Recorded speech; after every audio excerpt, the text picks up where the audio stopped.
حضور فقیہ ملت مفتی محمد جلال الدین احمد امجدی علیہ رحمہ کی پیاری آواز ہے، جن کی لکھی ہوئی کئی کتابیں نورانی تعلیم، انوار شریعت، انوار الحدیث وغیرہ مدارس اسلامیہ میں پڑھائی جاتی ہیں۔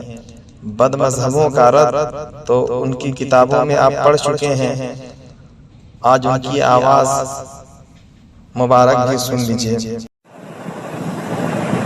میں تقریر نہیں کرنی ہے، مجھے حدیث شریف میں ہے، چند باتیں آپ کے سامنے پیش کروں۔ حدیث شریف میں ہے کہ 77 امتی 73 فرقۃ کلھم فی النار الا واحدہ، میری امت ہم قریب 73 فرقوں میں بٹ جائے گی، اس میں سے ایک ہی گروہ جنتی ہوگا اور باقی سب جہنمی ہوں گے۔ کان کھول کر سن لیجئے، وہ لوگ خاص طور پر کان کھول کر سننے جو یہ کہتے ہیں کرے یہ مولوی لوگوں کا جھگڑا ہے، یہ مولوی لوگوں کا جھگڑا نہیں ہے، یہ حضور کا ارشاد ہے، اور حضور نے جو فرمایا ہے وہ ہو کر رہے گا۔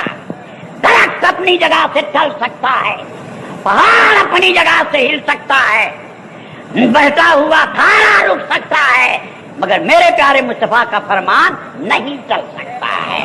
جو انہوں نے فرمایا ہے وہ ہو کر رہے گا کہ ان کی امت 73 فرقے میں بٹے گی، جس میں سے ایک ہی گروہ جنتی ہوگا، باقی سب جہنمی ہوں گے۔ جو لوگ یہ کہتے رہے یہ سب جھگڑے کی باتیں ہیں، اس میں پڑھنے کیا ضرورت ہے، نماز روزہ کرو بس، یہ خیال ان کا غلط ہے۔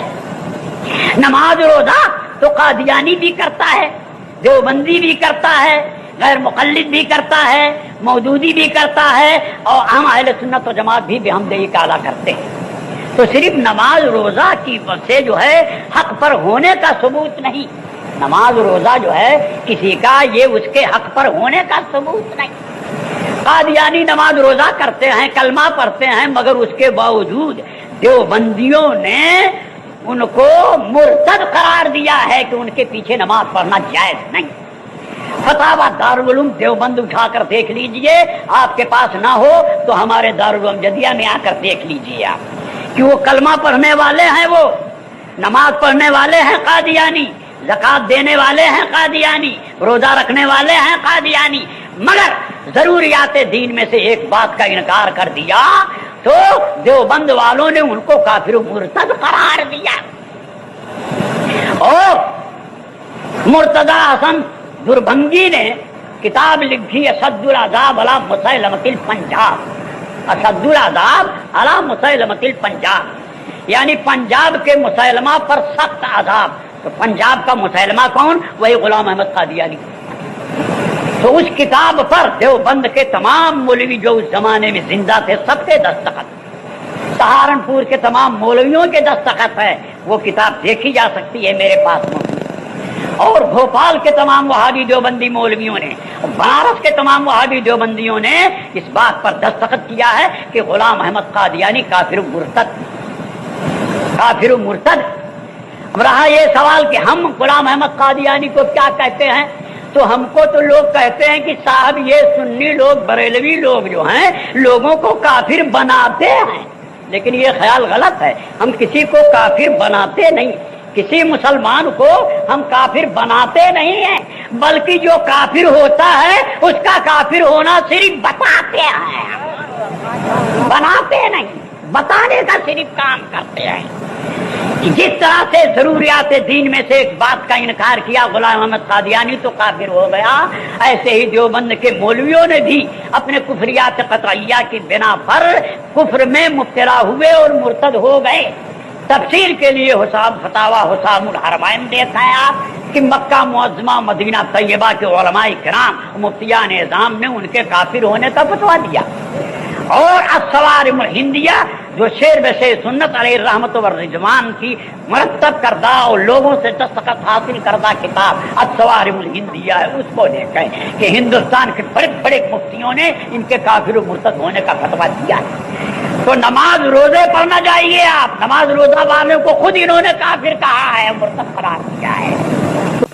بے شمار رسالے اعلیٰ حضرت کے ہیں جو ان کے رد میں ہیں، لیکن ان کے لیے وہ لوہا کے چنا سے بھی زیادہ سخت ہے، ان کی جماعت کا کوئی مائی کلال ایسا پیدا نہیں ہوا جو ان کتابوں کا رد کرتا، کوئی پیدا ہی نہیں ہوا، اور ہم کہتے ہیں کہ قیامت تک کوئی معقول اس کا رد لکھ ہی نہیں سکتا ہے، قیامت تک نہیں لکھ سکتا ہے۔ ان کا عقیدہ کہ اللہ جھوٹ بول سکتا ہے، اس پر اعلیٰ حضرت نے سبحان السبوح لکھ دیا، تو کوئی ان کی جماعت کا ایسا فرد پیدا نہیں ہوا کہ جو اس کا وہ جواب لکھ دیتا۔ جلدی کی مثال میں آپ کے سامنے دیتا ہوں جس سے آپ یہ اندازہ لگائیں گے کہ یقیناً یہ غلط مذہب ہے۔ حضرت استاد العلماء حافظ ملت شاہ عبدالعزیز صاحب قبلہ رحمۃ اللہ تعالی علیہ نے ایک کتاب لکھی، اس کا نام ہے المصباح الجدید، چھوٹی سی کتاب جس میں دیوبندیوں کے عقیدے لکھے۔ اس کے جواب میں بظاہر تو غالباً رہبر نام کا ایک آدمی تھا، اس کے نام سے وہ کتاب چھپی، لیکن منظور نعمانی نے درپردہ وہ کتاب لکھی اس کے جواب میں، اس کا نام رکھا مقام الحدیث۔ ادھر تھا تو المصباح الجدید نیا چراغ، المصباح الجدید نیا چراغ، نئے چراغ کے جواب میں ادھر سے مقام الحدیث یعنی لوہے کا ہتھوڑا پیش کیا۔ مقام الحدیث مانے لوہے کا ہتھوڑا۔ اب اس کے جواب میں جو پھر حافظ ملت قبلہ نے لکھا اپنے شاگرد مولانا مفتی محبوب صاحب کے نام سے، اس کا نام رکھا العذاب الشدید۔ تو آج تک کوئی مائی کا لال اس جماعت میں پیدا نہیں ہوا جو العذاب الشدید کا جواب دیتا۔ یہ قرض ان پر، ان کے آباء و اجداد پر پڑا ہوا ہے، قرض باقی ہے جس کو وہ ادا نہیں کر سکتے آج تک۔ اگر ان کا مذہب حق ہے تو ان سے کہیے کہ تم العذاب الشدید کا جواب دو۔ کیا وجہ ہے کہ المصباح الجدید انہوں نے لکھی، تم نے مقام الحدید لکھی، پھر اس کے جواب میں العذاب الشدید، تو اس کا جواب تم کیوں نہیں دے سکے؟ چاروں سانہ کیوں چت ہو گئے؟ آج پیسے کے بلبوتے پر اپنا مذہب پھیلانا چاہتے ہو، لیکن جو لوگ کی حق کے پہچاننے والے ہیں ان کو تم کبھی گمراہ نہیں کرتے۔ میں کہتا ہوں العذاب الشدید کا جواب ان پر اور ان کے پرکھوں پر قرضہ باقی ہے، ہمت ہو تو اس کا جواب یہ دے دیں، اور یہ جواب نہیں دے سکے، یہی اس بات کا کھلا ہوا ثبوت ہے کہ یہ غلط ہے۔ دوسری بات سنیں آپ، اس کے بعد کی بات کہ حضرت علامہ ارشد القادری صاحب قبلہ نے زلزلہ لکھا، اور وہ تمام باتیں اس کتاب میں انہوں نے پیش کر دی کہ جن کو یہ لوگ بزرگان دین کے ساتھ کرنے کو، یا بزرگان دین کے ساتھ جو سنی پیش آتے ہیں، اس بنیاد پر ان کو مشرک و کافر قرار دیا کہ یہ مسلمان ہی نہیں رہیں گے، شرک و کفر میں مبتلا ہو گئے۔ حالانکہ وہی ساری باتیں ان کی کتابوں میں بھی موجود ہیں، اور وہی ساری باتیں ان کے بھی عقیدے ہیں، لیکن سنیوں کے ساتھ اس طرح وہ پیش آتے ہیں۔ بہرحال علامہ ارشد القادری صاحب نے زلزلہ کتاب لکھی، اور اس کے جواب میں یہاں سے لے کر برطانیہ تک 4 کتابیں لکھی گئیں۔ ظاہر میں تو چھوٹے چھوٹے مولوی سامنے آئے، اس میں سے تو ایک اتنا چھوٹا مولوی تھا کہ جس کے نام کے ساتھ لفظ حضرت لکھا گیا کہ حضرت مولانا فلاں صاحب۔ تو عامر عثمانی جو تجلی ماہنامہ دیوبند سے نکالتا تھا، اس نے لکھا کہ فلاں مولانا کے ساتھ لفظ حضرت لگانا ایسا ہی ہے جیسے کسی باونے کے پاؤں میں بانس باندھ کے اونچا کر دیا جائے، کہ باونے کے پاؤں میں بانس باندھ کے اونچا کر دیجئے، ایسے ہی اس مولانا کے ساتھ لفظ حضرت لگانا ہے۔ غرضے کی بڑے بڑے لوگ اندر تھے موجود، مگر ظاہر میں چھوٹے چھوٹے لوگ آئے، لیکن اس کے بعد یعنی یہاں سے لے کے برطانیہ تک 4 کتابیں لکھی گئی زلزلہ کے خلاف۔ مگر اس کے بعد علامہ ارشد القادری صاحب قبلہ دامت برکاتہم القدسیہ نے جو ان چاروں کتابوں کا رد لکھا تو بالکل ان کو زیر و زبر کر دیا ان کو، یعنی اس کتاب کا نام رکھا زیر و زبر. اور آج تک اس قوم میں کوئی مائی کلال نہیں پیدا ہوا جو زیر و زبر کا جواب لکھتا. تو اعلیٰ حضرت کے تو تمام قرضے ان کے اوپر لدے ہوئے، شیر بے شیر سنت کے تمام قرضے ان کے اوپر لدے ہوئے، ان کا کوئی جواب نہیں دے سکے. یہ جلدی کی بات ہے کہ حافظ صاحب قبلہ کا قرض ان کے اوپر باقی ہے اور علامہ ارشد القادری کا بھی قرض باقی ہے.